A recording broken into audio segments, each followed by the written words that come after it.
Okay, Gonz.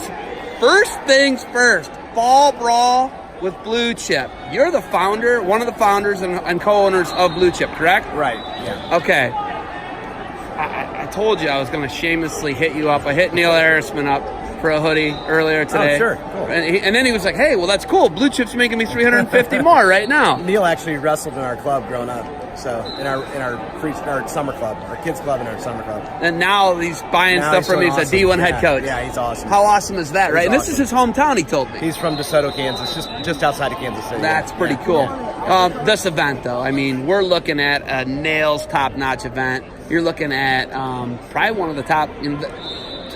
Tyrone Lewis told me this is on their training cycle. That's awesome. They train for this. His club trains for this as one of their 3 training cycles in preseasons, which is really awesome. But having a tournament like this, hosting it, being able to put your name on it, what's that like for you? It's awesome. Jason actually put the tournament together right as we started the company, maybe even a year before. And we started out at a local high school and outgrew the high schools here in town. So it's awesome to be able to bring it to a nice venue like this.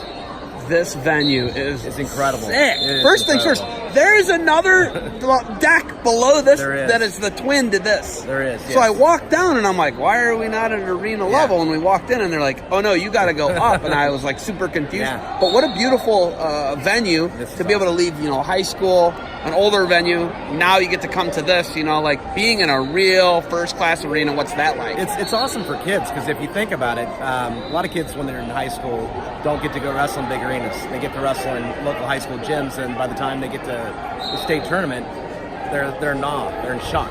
So this kind of gets them in a big arena before the big tournament, and that's awesome, I think, for kids.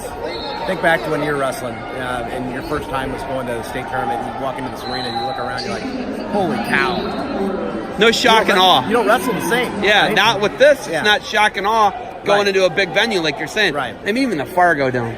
It's huge, man. It's huge, right? Yeah. So many people. But having a successful clothing brand, it's really a dog-eat-dog world out there. And there's a lot. It's a big market. We understand that wrestling is. But team wear, all this other stuff you guys do, what's it like being in that venue, in that market? Chad was telling me he runs the events for you guys. He runs the events. There's so much logistics. There's so much involved. There's so much ins, outs, and receivables, and people don't pay a bunch of money at a time. It's got to be a pressure cooker. What's it like managing a clothing company? It's hard because I came from the IT world. I was a consultant before I started the company. Jason and I got together and coached high school wrestling together, and we decided this is what we wanted to do. I went and did consulting for a few years, and then I left the consulting world to do this, and it was just us two starting out. Now we're about 28 people, and it's incredible. You're almost 30 people? We're almost 30 people, yeah. What is that like, man? That's challenging. Stressful, man. It's challenging. These people they're relying on you for their livelihood. They are. Yeah. Many families, right? 30 families roughly, right? You look at that, and then being able to give back the way you guys are with tournaments like this, putting your name on stuff, going to events, and giving people a quality brand. Like, I'm gonna hit you up for one of those hoodies. It's gotta happen. It's a high quality piece of clothing you got on there. What's it like knowing you make a great product? That's how we built the company, doing what we say we're going to do and taking care of people. It's just like when Jason and I first started, it was just us two, and we did everything. We delivered, we did the printing, if we stayed late at night, did everything else. It's still the same now. We take care of our people. They're our friends. Wrestling's a tight-knit community, and you really want to take care of your people. It only takes one bad order. It only takes one bad shipment, or the logistics don't get right. A UPS order gets put on the wrong porch, or the wrong company. Right. What's that like, putting those fires out when that happens? It's stressful, but you do what you say you're going to do. You take care of people, and that's how we founded the company, and that's one of our core principles.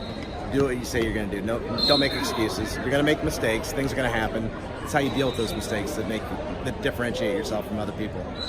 There's some other people who've had some problems with supply lines and timelines and things like that. And usually, turnarounds 6 to 8 weeks. People don't understand that. Right. Sometimes it can be as far as 12 weeks out when you're producing garments and screen printing or sublimating or whatever you're doing. Right. How do you meet the standards? How do you do that and make sure that you're within your, hey, we don't want to get growth. Growth is something that really makes that difficult to manage that. How do you stick within your parameters? Well, the challenge is a lot of the business comes in the fourth quarter and the first quarter. Wrestling season is short, so we get stuck right after Thanksgiving, and so you have Thanksgiving break, and you got to get things done. And it's just, you set realistic expectations with your people, and you take care of them, and you're honest. That's how we do business. You got to be honest when you're doing business.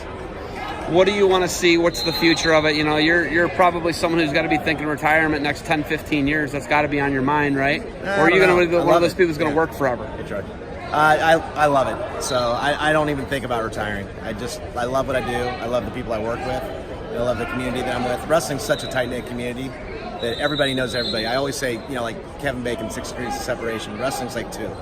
You know, it really is, right? Yeah. I mean, this conversation right here proves it. Like, between you and I, we probably know most of the people in the wrestling community. And word gets around when you don't do something right. Yes. Wrestling people let other wrestling people know right now, quick, fast, and in a hurry. They do. It doesn't take much. Joe, bringing Joe in, Grow Wrestling. He's a Kansas City guy, a Blue Springs guy, Kansas City Metro guy. But what's it like bringing Joe in? What's he brought to the table for you? Joe's awesome. I mean, he knows everybody, and he's just a good person. He fits our core values, and it's great having him run events.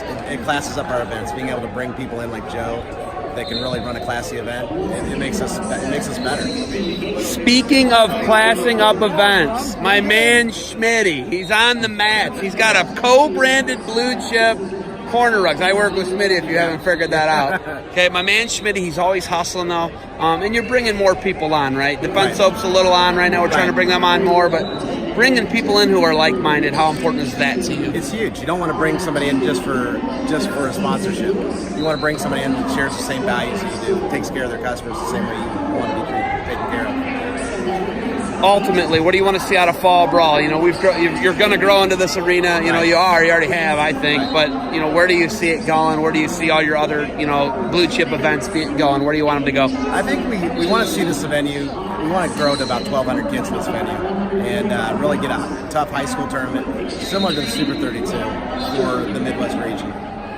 Could it be stacked? Could the bottom floor and the top floor, could it be stacked? That's a good question. Logistically, I don't know. I mean, I want it to be. I don't know if I'll be able to survive running up and down, but if you stack it, it'd be out of this world. And we want to create opportunity for women too. We want to bring in women's wrestling. We tried it this year, it didn't work out, but we want to do that in the future for all of our events, bring in a women's division. It's where the growth of our sport's really headed. When am I going to be back for a factory tour? When am I going to get to see the nuts and bolts of it, man? Anytime you want to. Anytime. Maybe Stampede. Yeah, that'd be awesome. The Stampede's here, isn't it? It's here. It's at this venue. Oh, I'm excited. All right, Gonz, we got some hammers out here wrestling. Joe and I are going to call the finals. You got anything else for me? No, just enjoy the wrestling. I will. Hey, thanks for the time. Let's go out and get my gear all loaded up so I can fly home and be in style, all right? Awesome.